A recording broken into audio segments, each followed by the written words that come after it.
Hello friend, how are you? Welcome to Tripan study centre. आज जो हम करने जा रहे हैं क्लास 12th एनआईएस बोर्ड का बायोलॉजी का चैप्टर फोटोसिंथेसिस। दोस्तों, ये चैप्टर जो है क्लास 12 जो है बायोलॉजी के चैप्टर में बहुत महत्वपूर्ण अपना स्थान रखता है, लेकिन साथ में जो है 11वीं क्लास के बच्चों के लिए जो एनसीईआरटी के सिलेबस है उनके लिए भी बहुत इम्पोर्टेंट है। ये चैप्टर में जो है काफ़ी कुछ हम जानेंगे और ये चैप्टर साथ में जो है 8th 9th 10th और 11th 12th के बच्चे उनके लिए भी काफ़ी हद तक इम्पोर्टेंट है। ठीक है, लेकिन इस चैप्टर में जो है आपको जो है दोनों लैंग्वेज में, हिंदी इंग्लिश दोनों में ही समझाई जाएगी। तो ये बहुत ही है जो डबल डोज के रूप में आपके समक्ष रहेगा, तो ये आपके लिए बहुत ही इम्पोर्टेंट रखता है। ठीक है, लेकिन आपको पता है कि चैप्टर स्टार्ट करने से पहले एक बात जो मैं हमेशा कहता हूँ, जिसको आपको सोचना भी चाहिए, विचार भी करना चाहिए, वो और अमल भी करना चाहिए, वो ये है। वीडियो देखिए, पूरा देखिए, क्योंकि अधूरा जानकारी सदैव खतरनाक होता है। साथ में एक इम्पोर्टेंट बात ये भी रहता है, अगर आप पहली बार वीडियो देख रहे हो तो लाइक शेयर सब्सक्राइब करना मत भूलना। देखिए दोस्तों, लाइक कीजिएगा तो बनाने वाले का जो है प्रोत्साहन बढ़ता है और आपके लिए अच्छा से अच्छा करने की कोशिश करता है। ठीक है, सब्सक्राइब करना आपके हित में है। इसका कारण ये है कि अगर आप सब्सक्राइब करके रखोगे तभी जो है मेरा वीडियो का नोटिफिकेशन मिलेगा। और आपको पता है कि मैं हर क्लास का जो है सब्जेक्ट डालता ही रहता हूँ समय समय पे। तो अगर सब्सक्राइब करके नहीं रखिएगा तो शायद उस वीडियो से आप अनभिज्ञ रह जाइएगा, यानी वो आपको प्राप्त नहीं होगा और आप उसका नॉलेज नहीं ले पाइएगा। साथ में जो अगर आप शेयर करते हो तो शेयर करना एक जग कल्याण के समान माना जाता है। इससे ये होता है कि मान लीजिए कोई जो है बच्चा जो है मेरी वीडियो की उसकी ज़रूरत थी और आपके थ्रू वो वीडियो उसको पास पहुंचा है, तो वो सदैव ही आपका धन्यवादी रहेगा और सदैव ही आपका जो है शुक्रिया अदा करेगा कि तुम्हारे कारण मुझे जो है वीडियो प्राप्त हुआ। तो दोस्तों, आपको पता ही होगा कि त्रिपान स्टडी सेंटर सिर्फ एक क्लास के लिए ही अग्रसर नहीं है, ये कई क्लासों के लिए अग्रसर है। जैसे 8th 9th 10th 11th 12th CBSE के सारे चैप्टरों को कवर करेगा समय के साथ। प्लस जो है एनआईएस बोर्ड का 10th+2 को भी कवर करता है, सभी सब्जेक्टों का। प्लस जो है बीए पंजाब यूनिवर्सिटी का जो है फर्स्ट सेमेस्टर से लेकर 6th सेमेस्टर तक 8 सब्जेक्टों को कवर करता है। प्लस जो है एमए के जो है बच्चे ऑन डिमांड जो मुझे करते हैं कमेंट, उनके लिए भी त्रिपान स्टडी सेंटर जो है अग्रसर है। देखिए दोस्तों, त्रिपान स्टडी सेंटर इतना बड़ा है, विस्तृत है, तो आपको अभी जो है लाइक शेयर सब्सक्राइब कीजिए और अपने दोस्तों के साथ बांटिए। ठीक है, तो भूलिए मत, ये करना आपका फ़र्ज है और मेरा कार्य करना है आपको टॉपिक लेके चलना है। देखिए, आज देखते हैं हमारा आज टॉपिक क्या है। The next topic is chemosynthesis. Friend, what do you mean to the chemosynthesis? Here, when the plant utilizes light energy to reduce carbon dioxide to the carbohydrate, they are called photosynthetic autotrophs. Friend, when the plant utilizes light energy to produce a carbon dioxide to the carbohydrate, they are called photosynthetic autotrophs. There are some bacteria which can be utilized of chemical energy released during the biological oxidation of contained inorganic substance to reduce the carbon dioxide to the carbohydrate. These bacteria are called chemosynthetic autotrophs. It's called to the chemosynthetic autotrophs. This is found in a many colorless bacteria, and because they use to the chemical energy to reduce and carbon dioxide. This process of carbohydrate synthesis is known as the chemosynthesis. You understand? This is found in many colorless bacteria, and because they are use chemical energy to reduce carbon dioxide. This process of carbohydrate synthesis is known as a chemosynthesis. The chemosynthesis may be defined as the method of carbon accumulations when the reduction of CO2 is carried out of darkness, utilizing the energy obtained from oxidations of inorganic substance such as H2S, hydrogen sulfide and ammonia. There is a H2S and the NH3. It is the most important chemical for chemosynthesis. The common chemosynthesis form are Nitrophilus bacteria is a Nitrosomas, and the Nitrobacters is the oxidizing NH3 to NO2. The sulfur bacteria and the iron bacteria and hydrogen and methane producing bacteria. Here is the most important factor. There is a chemosynthetic form. Here, difference between photosynthesis and chemosynthesis. Friend, And the photosynthesis and chemosynthesis is a two different categories. The most important for the exam view. The CVS is a question all time. There is a reaction and the difference of photosynthesis and chemosynthesis reaction. So, is a note down your notebook. There is a chemosynthesis. It is a first. It is a occur only in the colorless anaerobic bacteria. But other side of photosynthesis is this process occur in all green plant, including green bacteria. Including a green bacteria also. And the chemosynthesis is during this process CO2 carbon dioxide is reduced and carbohydrate without light and chlorophyll. But there is a photosynthesis reaction is the carbon dioxide and H2O are converted into the carbohydrate in the presence of light and chlorophyll. The third is here in a chemosynthesis. Here is a chemical energy released during the oxidation of inorganic substance is used up to the synthesis of carbohydrate. But other side photosynthesis, the light energy is converted into the chemical energy and stored in the form of carbohydrate. The fourth point is the no pigment is the chemosynthesis is a no pigment molecules involved on the oxygen is a not involved here. No pigment molecules is involved on the oxygen is not involved, but photosynthesis here several pigment are involved and the oxygen is involved as by product.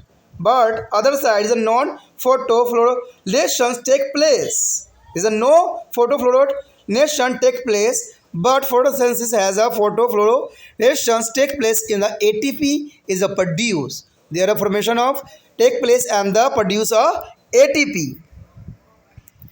देखिए दोस्तों यहाँ पर जो है रासायनिक संश्लेषण यानी chemosynthesis जो है बहुत ही मोस्ट इंपॉर्टेंट टॉपिक है। ये सीबीएसई एनसीईआरटी के क्वेश्चन जो होते हैं बहुत इंपॉर्टेंट है ये, और एग्जामिनर के लिए सदैव ये फेवरेट रहा है। कई बार ये क्वेश्चन पूछा भी गया है कि रासायनिक संश्लेषण क्या यानी chemosynthesis, what is the chemosynthesis and processing and difference. तो ये डिफरेंस भी कई बार पूछा गया है यानी अंतर भी पूछा गया है, तो इसको बहुत ध्यान से इस टॉपिक को करना और समझने की कोशिश भी करना। कहते हैं जब पौधे प्रकाश ऊर्जा का उपयोग कर कार्बन डाइऑक्साइड को कार्बोहाइड्रेट में अपचयित कर अपना भोजन बनाते हैं तो उन्हें हम प्रकाश संश्लेषी स्वयंपोषी कहते हैं। क्या कहते हैं? प्रकाश संश्लेषी स्वयंपोषी कहलाता है। और कुछ जीव जो होते हैं कार्बनिक पदार्थों को जैवीय ऑक्सीकरण द्वारा जो है उत्पन्न रासायनिक ऊर्जा से कार्बन डाइऑक्साइड को जो है कार्बोहाइड्रेट में अपचयित करते हैं। ये जीवाणु जो है रसायन संश्लेषी स्वयंपोषी कहलाते हैं। यह प्रक्रिया अनेक रंगहीन जीवाणुओं में पाई जाती है, यानी बहुत से रंगहीन जीवाणुओं में पाई जाती है, क्योंकि ये जीवाणु जो होते हैं कार्बन डाइऑक्साइड को कार्बोहाइड्रेट में अपचयित करने के लिए रासायनिक ऊर्जा का प्रयोग करते हैं। अंततः इस प्रक्रिया को रासायनिक संश्लेषण भी कहते हैं। इसे क्या कहते हैं? रासायनिक संश्लेषण, यानी रासायनिक संश्लेषण के नाम से भी ये जाना जाता है। हम रासायनिक संश्लेषण को इस प्रकार भी परिभाषित कर सकते हैं कि कार्बन संघीकरण की वह विधि जिसमें कार्बन डाइऑक्साइड का अपचयन अकार्बनिक पदार्थों के ऑक्सीकरण द्वारा प्राप्त रासायनिक ऊर्जा द्वारा प्रकाश की जो है अनुपस्थिति में होता है। यानी आप ये कह सकते हो कि इस विधि में जो है संघीकरण में कार्बन डाइऑक्साइड का अपचयन अकार्बनिक पदार्थों के ऑक्सीकरण द्वारा प्राप्त रासायनिक ऊर्जा द्वारा प्रकाश की अनुपस्थिति में होता है। यानी जैसे सामान्य रसायन संश्लेषण में जो है कुछ बातें यहाँ पर बहुत ही मायने रखता है जो काफ़ी इंपॉर्टेंट भी रहता है। यानी नाइट्रीकरण जीवाणु जैसे नाइट्रोसोमोनास नाइट्रीकरण जीवाणु नाइट्रोसोमानास जो है अमोनिया और NO2 में ऑक्सीकृत करते हैं, यानी NH3 और NO2 में जो है ऑक्सीकृत कर जाते हैं। और साथ में जो है सल्फर भी जो है जीवाणु भी दूसरा पॉइंट में आता है, सल्फर जीवाणु। और तीसरा पे आता है लोह जीवाणु। चौथे पे आता है हाइड्रोजन एवं मीथेन जो है जीवाणु। देखिए यहाँ पर बात आ जाता है इम्पोर्टेंट की, तो इसमें जो है रसायन संश्लेषी और प्रकाश संश्लेषी में क्या अंतर है। तो ये काफ़ी इंपॉर्टेंट क्वेश्चन भी रहा है, मैं बताया भी हूँ कि जो है एनसीईआरटी या सीबीएसई जो है अपने सिलेबस में ये जरूर डालती है और ये क्वेश्चन जरूर जो है बच्चों से पूछती है एग्जाम में, तो ये कई मायने में इंपॉर्टेंट भी रखता है आपके लिए। देखिए रसायन संश्लेषी होती क्या है? यह केवल रंगहीन वायवीय जीवाणु में होते हैं। ये क्या होता है याद रखना, ये केवल रंगहीन वायवीय ठीक है जीवाणुओं में होते हैं। लेकिन प्रकाश संश्लेषण जो होते हैं यह हरे पौधे एवं हरे जीवाणुओं में होते हैं। हरे पौधे जितने भी होते हैं सभी में, हरे जीवाणु जितने होते हैं उनमें भी ये प्रकाश संश्लेषण की अभिक्रिया होती है। कहते हैं इस प्रक्रिया में जो है कार्बन डाइऑक्साइड का कार्बोहाइड्रेट में अपचयित तो जो है हरित लवक एवं प्रकाश की अनुपस्थिति में होता है। यानी यहाँ पर दोस्तों देखोगे तो कार्बन डाइऑक्साइड की जो है कार्बोहाइड्रेट में अपचयन होता है हरित लवक एवं प्रकाश की अनुपस्थिति में होता है। लेकिन इधर कहते हैं कि कार्बन डाइऑक्साइड तथा हाइड्रोजन यानी कार्बन डाइऑक्साइड और वाटर जो है प्रकाश एवं हरित लवक की उपस्थिति में कार्बोहाइड्रेट में परिवर्तन हो जाता है। यानी कार्बन डाइऑक्साइड और जो है वाटर प्रकाश एवं हरित लवक की उपस्थिति में कार्बोहाइड्रेट में परिवर्तन हो जाता है। कहते हैं यहाँ जो है कार्बनिक पदार्थों के ऑक्सीकरण से निकली ऊर्जा का उपयोग कार्बोहाइड्रेट के संश्लेषण में होता है। दोस्तों यहाँ याद रखना कि यह कार्बनिक पदार्थों के ऑक्सीकरण से निकलनी ऊर्जा का उपयोग कार्बोहाइड्रेट के संश्लेषण में किया जाता है। लेकिन यही प्रकाश संश्लेषण में क्या होता है, प्रकाश ऊर्जा रासायनिक ऊर्जा में परिवर्तन हो जाता है। यानी प्रकाश की ऊर्जा जो होती है वो हो जाती है किसमें, जो है रासायनिक ऊर्जा में परिवर्तन हो जाता है तथा कार्बोहाइड्रेट के रूप में संचरित हो जाती है। ठीक है, चौथी बात यही बात बताता है कि इस प्रक्रिया में कोई वर्णक भाग नहीं लेता है। यानी इस प्रक्रिया में कोई वर्णक भाग नहीं लेता है तथा ऑक्सीजन भी मुक्त नहीं होती है। यानी इसमें जो है आपको रासायनिक संश्लेषण में जो दोस्तों होता है इसमें ऑक्सीजन मुक्त नहीं होता है। लेकिन दूसरे साहब आप देखोगे कि प्रकाश संश्लेषण में जो होता है अनेक वर्णक भाग लेते हैं तथा जो है ऑक्सीजन उत्पादन के रूप में मुक्त होते हैं। ये तो आपको नॉलेज ही है कि इसमें ऑक्सीजन जो है उत्पादक के रूप में मुक्त होती है। और इसमें लास्ट पॉइंट जो है इसमें यही बताता है कि इसमें प्रकाश जो है फास्फोलीकरण नहीं होता। यानी यहाँ पर जो फास्फोलीकरण हम करते हैं वो नहीं होता है, फास्फोलिलाइजेशन नहीं होते हैं। लेकिन यहाँ पर जो है प्रकाश फास्फोलीकरण होता है, अर्थात ये एटीपी के निर्माण के लिए ये उत्तरदायी भी होता है। The next topic is chemosomatic synthesis. Is a chemosomatic synthesis is this here. This is a process which the energy stored as the hydrogen ion gradient across the membranes is used to synthesis ATP from ADP and the PI. The enzyme which use the energy is ATP synthesis, and the energy of power source is a difference in their concentration of H positive ion is the opposite side of the membranes. The membranes is their inner membranes of mitochondria are the chloroplast. The word osmosis in a Greek means push.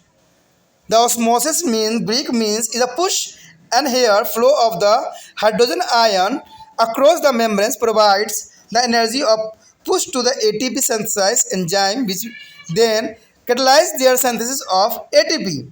The catalysis of synthesis of ATP. The chloroplast used to the chemomosis is a generate of ATP during to the photosynthesis. The eukaryotic lack of organelles, mitochondria and chloroplast to generate hydrogen gradient cross to plasma membranes and cannot be used it form ATP synthesis.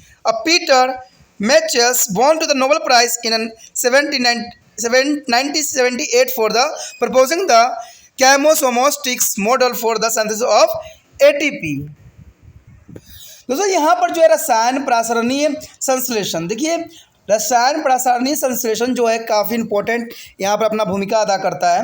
कहते हैं इस प्रक्रिया में जो है किसी भी झिल्ली के पार हाइड्रोजन आयन प्रवणता के रूप में भंडारित ऊर्जा को एडीपी और पीआई एटीपी के स्ट्रेंथ का संश्लेषण करने के लिए उपयोग किया जाता है। यानी आप कह सकते हो कि रसायन प्रासरणीय संश्लेषण में क्या होता है कि यहाँ पर झिल्ली के पार हाइड्रोजन आयन प्रवणता के रूप में भंडारित ऊर्जा को जो है एडीपी और एटीपी के संश्लेषण करने के लिए उपयुक्त किया जाता है। ऊर्जा का इस्तेमाल करने वाला एंजाइम, जो ऊर्जा का इस्तेमाल करने वाला एंजाइम एटीपी होता है और ये ऊर्जा अथवा शक्ति का स्रोत झिल्ली के विपरीत पार्श्व पर जो है हाइड्रोजन आयनों का सांद्रता में अंतर के कारण होता है। यानी यहाँ पर हाइड्रोजन आयनों की सांद्रता में अंतर के कारण होता है। ये झिल्ली जो है माइटोकॉन्ड्रिया अथवा हरित लवक क्लोरोप्लास्ट की भीतरी झिल्ली होती है। याद रखना दोस्तों, ये माइटोकॉन्ड्रिया या हरित लवक क्लोरोप्लास्ट की भीतरी झिल्ली होती है। तो ग्रीक शब्द में जो है ऑस्मोसिस का अर्थ ही होता है धकेलना। ठीक है, तो आप समझ सकते हो कि ऑस्मोसिस का अर्थ ही होता है धकेलना। और यहाँ झिल्ली के पार जो है हाइड्रोजन आयनों का जो है प्रभाव ऊर्जा उपलब्ध कराता है। यानी यहाँ पर कहोगे तो आयनों का प्रभाव जो होती है ऊर्जा उपलब्ध कराती है। अर्थात यहाँ पर जो है एटीपी जो है सिंथेज एंजाइम को धकेल देता है जो फिर एटीपी के संश्लेषण को उत्प्रेरित करती है। यानी यहाँ पर जो है एटीपी सिंथेसिस एंजाइम को धकेल देता है जो कि फिर एटीपी संश्लेषण को जो है काफ़ी उत्प्रेरित करती है, जो कि काफ़ी इंपॉर्टेंट भी यहाँ पर रखता है। कहते हैं यहाँ हरित लवक रसायन प्रासरण अभिक्रिया को जो है प्रकाश संश्लेषण के दौरान, यानी प्रकाश संश्लेषण के दौरान जो है एटीपी उत्पन्न करने के लिए प्रयुक्त होता है। यानी एटीपी उत्पन्न करने के लिए काफ़ी ये महत्वपूर्ण यहाँ पर योगदान देता है। कहते हैं प्राकेंद्रीय प्रणाली में जो है माइटोकॉन्ड्रिया और हरित लवक दोनों ही अंगक नहीं होते हैं। देखिए दोस्तों, ये बहुत काफ़ी इंटरेस्टिंग बात रह गया यहाँ पर कि प्रकाश केंद्रीय प्रणाली में, जो प्रकाश केंद्रीय प्रणाली होती है उसमें माइटोकॉन्ड्रियम्स और हरित लवक दोनों ही अंगक नहीं पाए जाते हैं, ताकि वे प्लाज्मा झिल्ली के पार हाइड्रोजन प्रवणता उत्पन्न कर सके। यानी ये प्लाज्मा झिल्ली के पार हाइड्रोजन जो है प्रवणता उत्पन्न कर सके, वो इसका उपयोग जो है एटीपी के संश्लेषण के लिए नहीं कर सकते हैं। यानी यहाँ पर जो है ये एटीपी के संश्लेषण के लिए नहीं करते हैं। कहते हैं पीटर मिचेल को जो है एटीपी संश्लेषण के लिए रसायन प्रासरण मॉडल प्रस्तुत करने के कारण जो है 1978 में नोबेल पुरस्कार प्रदान किया गया था। देखिए दोस्तों, एटीपी की जो बात है आपको पता ही है कि एटीपी जो हाइड्रोनाइन ट्राइफॉस्फेट जो होती है काफ़ी इंपॉर्टेंट होता है और यही ऊर्जा का स्रोत भी होता है। और इसका जो है सर्वप्रथम खोज जो किया था पीटर मिचेल ने किया था। यानी एटीपी की जो संश्लेषण की जो प्रक्रिया थी, यानी रसायन प्रासरण मॉडल थी, तो सबसे पहले जो है इसको प्रतिपादित किया था पीटर मिचेल ने। किसको किया था? रसायन प्रासरण मॉडल प्रस्तुत किया था, ठीक है, जिसके वजह से इनको जो है नोबेल प्राइज़ से भी सम्मानित किया गया था। कहते हैं इनको नोबेल पुरस्कार दिया गया था 1978 में, जो कि काफ़ी जो है एक क्रांतिकारी खोज थी। प्रकाश संश्लेषण की जो है एक क्रांतिकारी खोज थी जिन्होंने पीटर मिचेल ने किया था। और इन्होंने दर्शाया भी था इस मॉडल में, रसायन प्रासरण मॉडल में, किस प्रकार जो है पौधे अपना एटीपी संश्लेषित करती है और किस प्रकार जो है ये अपना संश्लेषण करने के पश्चात जो है ऊर्जा का विमोचन करती है। तो ये काफ़ी इम्पोर्टेंट था, काफ़ी अच्छा था, जिसमें हम बहुत कुछ समझ सके। दोस्तों, इसी के साथ जो है हमारा ये चैप्टर कंप्लीट हो जाती है। ये चैप्टर जो थी काफ़ी इम्पोर्टेंट थी प्लांट के बारे में, जिसमें हमने बहुत ही गहराई से हर बातों का जो है अच्छे से यहाँ अध्ययन किया है, समझा है और जाना है। डायग्रामेटिक भी क्वेश्चन को हमने समझने की कोशिश किया है। देखिए दोस्तों, ये काफ़ी इम्पोर्टेंट टॉपिक था जो कि हर एक बच्चों के लिए इम्पोर्टेंट है। देखिए ये कई बार एग्ज़ाम में भी आता है, इसलिए मेरा विचार है कि आप जो हो इसको शेयर करो, दूसरे बच्चों को बताओ और दूसरे बच्चे तक पहुँचाने में मेरा जो है सहयोग कीजिए। देखिए दोस्तों, कहते हैं बार बार मैं यही बोलता हूँ, समझाता हूँ कि शेयर करने के लिए इसलिए कहता हूँ क्योंकि मुझे उन बच्चों का भी है टेंशन जो बच्चे पढ़ रहे हैं, जिन तक ये वीडियो नहीं पहुँच पा रहा है और जो है इधर उधर भटक रहे हैं। क्या पता आपके ज़रिए जो है उनको मिल जाए। कहते हैं जब मैंने बीए के भी काम किया था तो बहुत से बच्चे ने मुझे शुक्रिया दिया कि ये किया था, और उन्होंने मुझे बोला भी था कि ये जो है अच्छा कार्य बहुत हेल्पफुल है। तो कहते हैं मुझे भी बोला और जिन बच्चों ने उनको सेंड किया उन्होंने भी बोला, ठीक है। तो ये बात आपको भी समझना है कि इसको कैसे पहुंचाना है। देखिए एक व्यक्ति जो है सब कुछ नहीं कर सकता है। कहते हैं संसार जो है एक आहार श्रृंखला की जैसा है, यहाँ पर हर व्यक्ति दूसरे व्यक्ति पर डिपेंड है। तो मैं आप पे डिपेंड हो, आप मुझ पे डिपेंड हो, तो इसी तरह जो है ज़िंदगी की संघर्ष चलता रहता है। जब आपके लिए मैं कुछ कर रहा हूं तो आपको भी मेरे लिए कुछ करने की आवश्यकता है। तो इसमें जो है आप देखते हो, सोचते हो, लेकिन कुछ कर नहीं रहे हो, और करते तो दिखता। तो इसलिए जो है आप अभी भी मत सोचिए, अभी भी विचार मत कीजिए, क्योंकि सोचना विचार करना तब विचारा जाता है जब चीज़ गलत हो, ठीक है। तब हमारा हाथ भी हमें रोकता है कि नहीं गलत है, हमें यहाँ नहीं जाना चाहिए, ये गलत चीज़ है, ठीक है, इसको शेयर नहीं करना चाहिए। लेकिन जो अच्छा है, जो बच्चों की जो है समझ के लिए ज़रूरी है, जो बच्चों के लिए फ़ायदा हो सकता है, उनको मार्क्स गेनिंग नंबर ला सकता है, तो उसको शेयर करने के लिए सोचने की आवश्यकता नहीं है दोस्तों। उसको जो है सिर्फ शेयर करने की आवश्यकता है। तो सोचिए नहीं, विचार ना कीजिए, डायरेक्ट जो है व्हाट्सएप स्टेटस पे लगाइए और जो है अपना कर्तव्य पूरा कीजिए। इसी के साथ जो है दोस्तों हमारा टॉपिक आज खत्म हो रहा है, ठीक है। अगर आपको अच्छा लगा तो लाइक शेयर सब्सक्राइब जरूर कीजिए। अगर पहली बार अगर आप वीडियो देख रहे हो, पहली बार मेरे चैनल पे आए हो, तो सब्सक्राइब करना आपका फ़र्ज़ बन जाता है। सब्सक्राइब करने से ये होगा कि जो भी मैं आप क्लास के रिगार्डिंग कोई भी वीडियो डालूंगा उसका नोटिफिकेशन जो है समय समय पर आपको प्राप्त होता रहेगा। अगर सब्सक्राइब नहीं कीजिएगा, अगर आप दोबारा से तिरपान स्टडी सेंटर पर आने की कोशिश कीजिएगा तो वहाँ पर आप तिरपान लिखिएगा तो जो है वो तिरपस कर देगा, ठीक है। जो आप गूगल पर सर्च को तिरपस कर देगा, जिससे वजह से आप जो है मेरे वीडियो का जो है फायदा नहीं उठा पाओगे। तो सोचिए मत, विचार मत कीजिए, सब्सक्राइब कीजिए। आप सोचते होइएगा कि मेरे जो एग्जाम खत्म हो जाने के मेरा क्या जरूरत है त्रिपाण स्टडी सेंटर से, ठीक है, तो इसलिए सब्सक्राइब नहीं करने का सोचिएगा। लेकिन दोस्तों ऐसा नहीं है, त्रिपाण स्टडी सेंटर जो है बहुत हेल्पफुल है। क्योंकि ये जो है आपके 8th class 9th 10th 11th 12th जो आर्ट्स के सब्जेक्ट को कवर करता ही है, प्लस जो है ये NISU बोर्ड के जो है 10th +2 को भी कवर करता है। साथ में BA जो है फर्स्ट ईयर से लेकर 6 सेमेस्टर तक बच्चों के लिए ये अग्रसर रहेगा आर्ट्स सब्जेक्ट में। तो सोचिए नहीं, विचार नहीं कीजिए, काफ़ी जो है त्रिपाण स्टडी सेंटर का फायदा ही फायदा है, ठीक है। अगर आप मुझे प्रोत्साहित करोगे तो आपके लिए मैं तरह तरह के वीडियो बनाऊंगा जो आपको फायदा पहुंचाएगा। एग्जाम के तौर पे मैं आपको जो है पेपर भी आपको सोल्यूशन करके दिखाऊंगा जो आपके लिए फायदेमंद रहेगा। अगर नहीं सब्सक्राइब कीजिएगा, मेरा मनोबल घटेगा, तो हो सकता है कि आपको फिर दोबारा मैं ना वीडियो बनाऊं और आपको फायदा ना पहुंचाऊं। तो अभी भी नहीं सोचिए, मेरा जितना आप फैलाइएगा, जितने दूसरे बच्चों के साथ शेयर कीजिएगा, उतना जो है मैं आपके लिए कार्य करने में अग्रसर रहूंगा, ठीक है दोस्तों। इसलिए सोचिए मत, विचार मत कीजिए, अभी सब्सक्राइब कीजिए और अपने व्हाट्सएप स्टेटस पे लगाइए और दूसरे बच्चों के साथ भी शेयर कीजिए, ठीक है दोस्तों। अपना ध्यान रखना, बाय।